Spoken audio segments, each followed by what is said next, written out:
What up, Laker Nation? It's your boy DTLF back with another pregame live stream. Still surviving, guys. It's been a tough couple of weeks ever since LeBron got injured. So it feels like an eternity.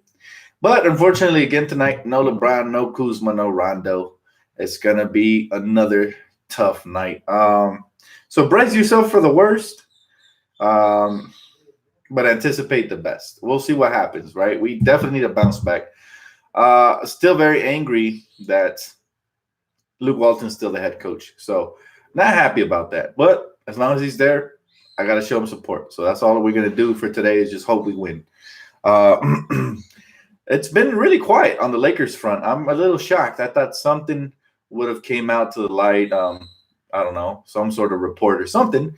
But, man, I've been reading and nothing. And we actually got Fire Luke Walton, hashtag Fire Luke Walton, trending that night that we lost to New York Knicks. So I'm a little shocked nothing has came out of it. Nobody has really reported much on it. So tough, but we're gonna stick with it, man.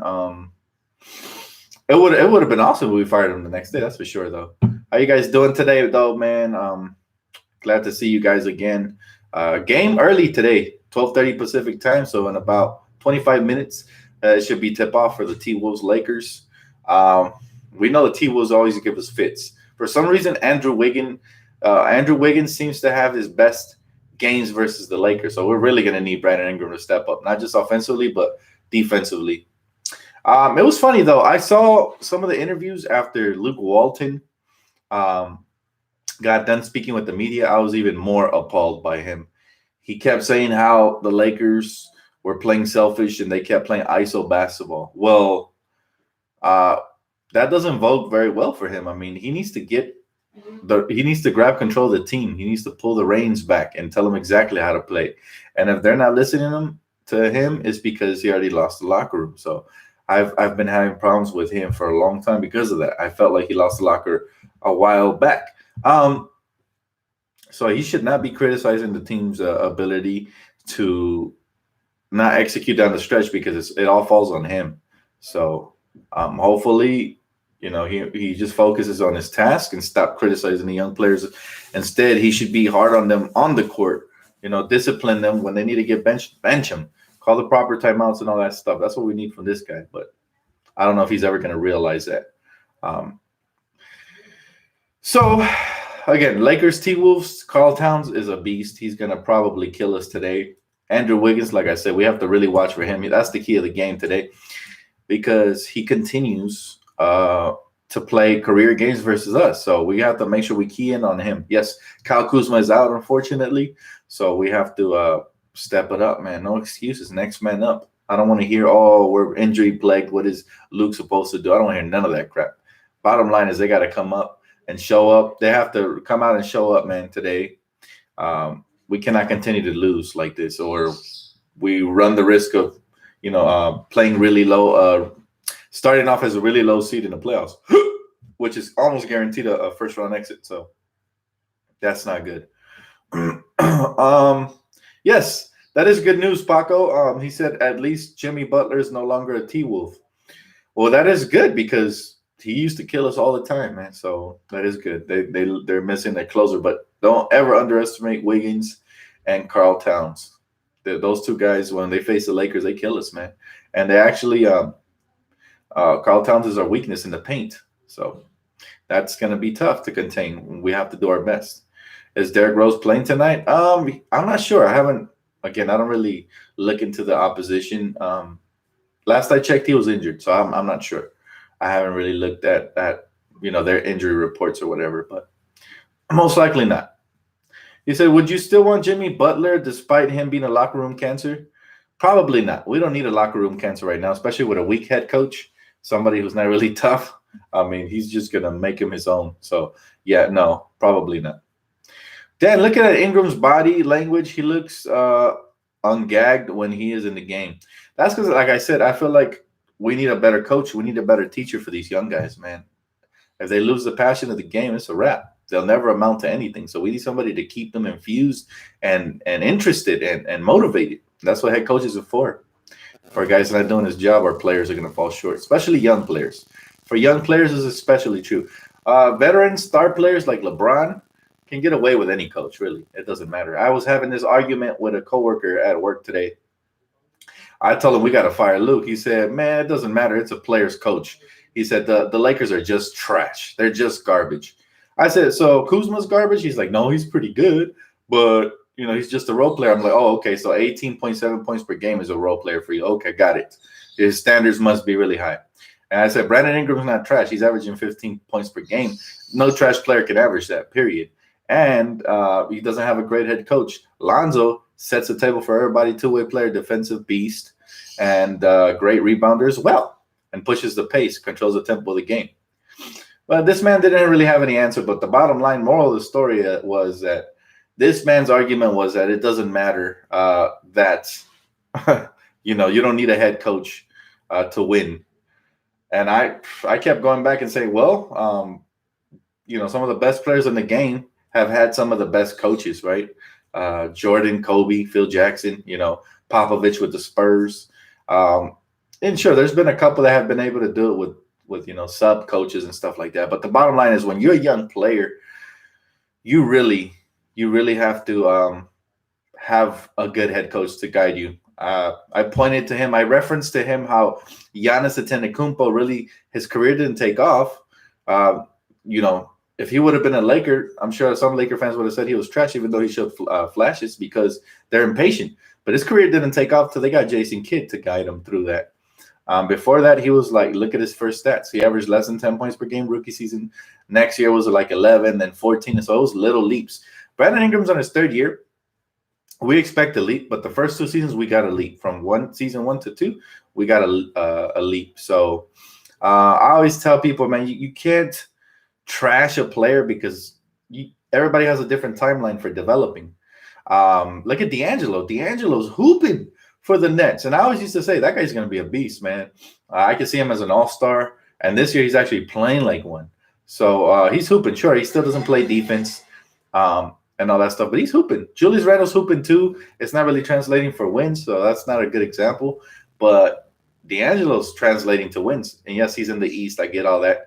But I'm just saying everybody has a different timeline to when they actually start hitting their peak. And I say Brandon Ingram still hasn't hit it. He's only 21. And people already want to give up on him. I'm not with it. But again, everybody's entitled to their opinion, and that's okay. However, head coaching matters. And I'm of the belief that the quicker we get Luke Walton out of here to actually get somebody who come in and teach these young guys how to install that confidence in them, install that energy, and install not the energy, but install the mentality to be aggressive, to stay aggressive, to not worry about the last shot, to run, play within the offense, all that stuff. Then and the only coach that comes to mind to me that is a true young players coach, true developing coach, is Mark Jackson, because he left that team on a platter. Steve Kerr came in first year and they win a championship. It wasn't because Steve Kerr's a great coach, which by the way he is, but it was because those players were already developed and ready to perform. And Mark Jackson did that. And in his short span there, 2.5 years or whatever, he developed that team and prepared them. There's a reason why Steph Curry and all these players were mad when he got fired, because they truly love their coach. They would truly run through a wall. I'm sure Lonzo Ball and Ingram don't love Luke Walton. They might say they got his back, but I don't see it. Body language matters. So that's the reason I really want a new head coach. For if anything else, for player development. Even if we still lose some of these close games, at least we'll have the right direction as far as player development goes, and these kids will actually start learning, because they have to make that leap. They have to make that jump eventually, right, to where they hit their peak, and we see exactly what they've become. I know now what D'Angelo Russell is. He's a scoring guard who can set up teammates, right? He's basically like, for his career, I expect him to be like an 18 to 20 point per game scorer with 8 to 10 assists, and that's really good. That's really good. I have League Pass. I've been watching D'Angelo, and it doesn't hurt me that we traded him, because we wouldn't have LeBron. We wouldn't have cleared the cap if we didn't do that. But it does hurt that he couldn't. We couldn't wait a little bit and wait for him to start hitting his peak. He's not even there yet, but he's starting to almost reach his ceiling. And I see him as a 20-8 guy in his prime, and that's really good. So I'll be patient with these young guys. I want to see what Brandon Ingram looks like in his peak. I want to see if he's going to be that 18 to 20 plus point per game scorer, that 5 to 6 assist guy, and a defensive lockdown player. I'd be very happy with that. Kuz, I feel like Kuz is almost hitting his ceiling, but he still has a little bit to go. 18. He's already 18 point per game guy. All he needs is a little bit more playmaking. When he does that, very versatile. Lonzo, we see kind of what he can become. He could become that Jason Kidd type player. He could become that. At times it looks like Penny when he attacks the rim on his off of a crossover and stuff like that. But at the end of the day, I don't see a ceiling for him. So I'm very hyped about him as well. Yeah, even though everybody trashes him because his jumper looks wonky, his free throws, those are things that can be corrected, but he does need to work hard on them. But I do get excited. I still get excited for Josh Hart potential. Zubats is the one nobody really talks about. He's only 21 too. And I feel like we're starting to see glimpses of what we saw his rookie season, but more consistently. And he's the one that's actually kind of scary to look at because we don't know what he could become. He could be a 10 point per game career guy, or it could be maybe more. So it'll be interesting to see what happens with him. And he's starting to really protect the rim and move his feet well on the defensive end. So, and then again, we have the absolute question marks that are Mo Wagner and Svi Mikhailuk, this year's NBA draft pick. So that's why we need the right coaching staff. In my opinion, Luke is not it. He didn't even give Thomas Bryant a chance to shine. And look what Thomas Bryant is doing with Washington. So you see my point? Like, a real good player development coach will give these guys opportunities to shine and show us what they have before we trade them away and make a huge mistake. I'm sure Thomas Bryant doesn't get cut if we would have seen this type of potential he's showing in Washington. He looks pretty solid there, man. He's already dropped a couple of 20-plus point per games, some rebounds, some blocks. And we have, again, I feel like we're shunning Mo Wagner. We haven't really seen what he could do. That's the same treatment that he gave Thomas Bryant. And then what's going to happen is if we cut or trade him and he ends up shining somewhere else, we're going to be like Luke was the biggest moron of all time. He had Thomas Bryant, didn't he really use him? And he had Mo Wagner, didn't really use him. So these guys have to get some development time. That's to me the most crucial part. Is that, Dan, I get your point about Mark, but why hasn't he got a job in 5 years? Because he went back to broadcasting. He's not looking for a job. But I'm sure if the Lakers had an opening and his good friend Magic Johnson made that phone call, he would. I don't know. There's a lot of politics that get involved with sports, man. Honestly, he didn't want to suck up to that front office, and he got on their nerves, and they fired him without a cause. So they had a winning record, and they were a young team at the time. I'm sure they would have won a championship with him at the helm. It had nothing to do with firing him. I wouldn't have fired Mark Jackson. The players believed in him, but again, it always comes down to certain things, But that's all right. They made their choice, and now I see a good head coach ready to be had out there. And especially a player developing coach, somebody that the young players would truly believe in and play hard for. And that would be great. He said, Lonzo Ball and Brandon Ingram are total liabilities. Neither one of them can shoot free throws and make plays down the stretch when it counts. Again, you're expecting too much from young players, man. You want them to make plays down the stretch when it counts, when they don't have a good offensive system in place. They really don't have the experience. Lonzo's barely his second year, and Brandon Ingram is in his third year. So at the end of the day, they're still babies. They're still kids. I know you guys don't like to hear that because Laker fans are impatient, but we are impatient, but we got to be smart as well. And you don't want to give a boatload of potential away for nothing. I heard somebody say we need to trade Brandon Ingram for a bag of chips. Seriously, like, you know how many GMs out there are salivating to have Brandon Ingram as of right now? However, that can change. That could change if Luke Walton continues to not develop him and he continues to look as bad as he has in the fourth quarter. Then his value, his trade value, or his value at all could just plummet, straight down, because that's the NBA. You got to show what you got sooner rather than later. And I'm telling you guys, man, player development is more crucial than anything. You know who else was good at player development and who else got the most out of their players? Besides Doc Rivers, is Mike D'Antoni. Yes, I know you guys don't like him because he doesn't play defense. I get that. But just look at his career, man. He was down in Phoenix, right? They signed or I'm not sure if they signed or traded for Steve Nash, but they get him. Steve Nash went from being a really good role player to an MVP back to back. Although, granted, I feel like he robbed Kobe one of those years, but that's my own biased opinion. But he went from being a solid role player for the Dallas Mavericks to actually playing under a Mike D'Antoni system and, getting Mike D'Antoni getting the most out of his game. Not just him, Raja Bell. Nobody heard about him after he left Phoenix. Boris Diaw, right? This coach always gets the most out of his players. And for example, he came to LA and we had a trash lineup. However, he made Xavier Henry look good. He made Nick Young look good. That's why he got that 3-year deal with us. He made certain players look better than they were because he's great at developing and great at putting them in positions to succeed. Now he's in Houston. James Harden is playing like an MVP. He didn't play like an MVP before. He was an all-star before that. He went from all-star to superstar under Mike D'Antoni. And let's not forget the Jeremy Lin little thing that happened in New York, thanks to Mike. And my point is, coaches can take you a long way. Just look at Popovich.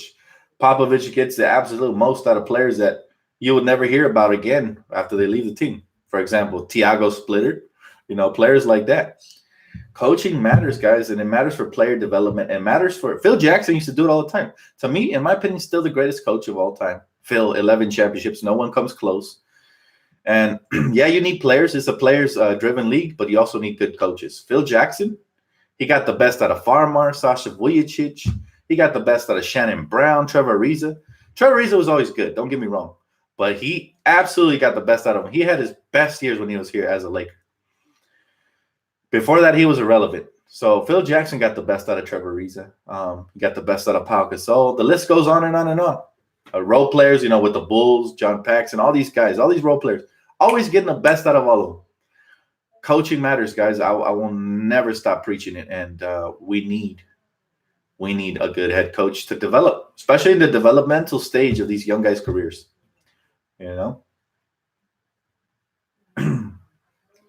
He said Luke Walton isn't experienced enough. Absolutely, he's not. He's not a player's development coach. He's more of a veterans coach. Like, he likes to play veterans more than young players. So that tells you everything. Good point about Phil 100. Yeah, man, Phil Jackson is he got the best out of Artest. And let's not forget Dennis Rodman. I don't know how many head coaches could have contained a person like Dennis Rodman and got him to play championship level basketball. He said Walton is clueless on the half-court offense. Absolutely. Hi, Dan and fam. I'm supporting my Lake Show merch. I know us Laker fans. Oh, she said I'm sporting it. I don't know. Us Laker fans have been very spoiled in the past, but I'm in the current. We need to be loyal and patient. Something great is being birthed. I agree with you 100%. I'm always going to be loyal. Patient, yeah. Sometimes, I can get frustrated, but I'm still very patient, man. Every game I'll be here. You can catch me right here on this channel. So much love to you. Good to see you, T. He says, it's funny for LeBron, he played under Tyronn Lue and Walton. Both were tutored under Phil Jackson. And like I said, man, some players are great enough that they can win championships even under like a Spoelstra or a Tyronn Lue, which are average or below average head coaches. But for young players especially, we need a good head coach for young players. For player development is more important. Once they become a superstar, they already know who they are. They found their way around the league like LeBron. Coaching matters, but not really. They could carry a team. But seriously, man, coaching matters, especially with young players, man. Let's watch tonight. Let's see the fourth quarter. Let's pray to God it doesn't repeat itself. But they look lost out there. They don't even know what they're running.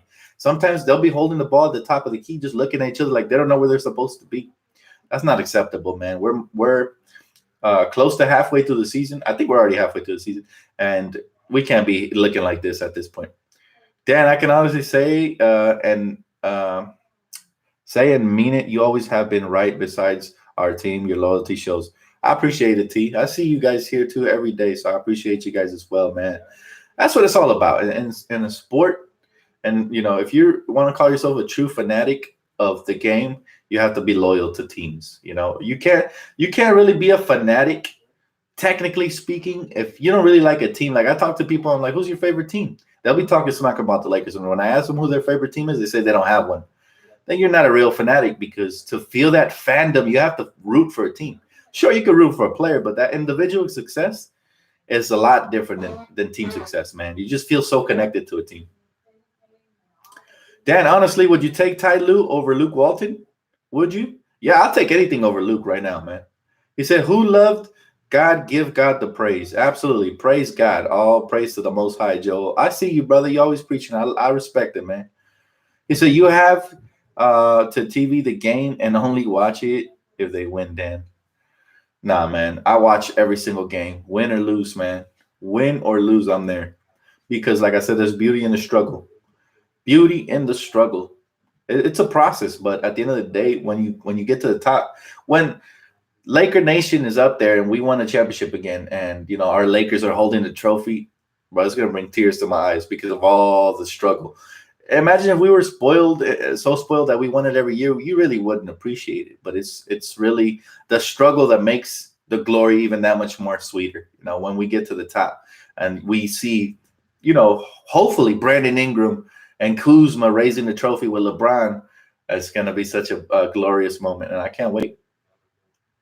He said, we're falling off, Dan, and we can't stop the bleeding. Again, head coaching matters.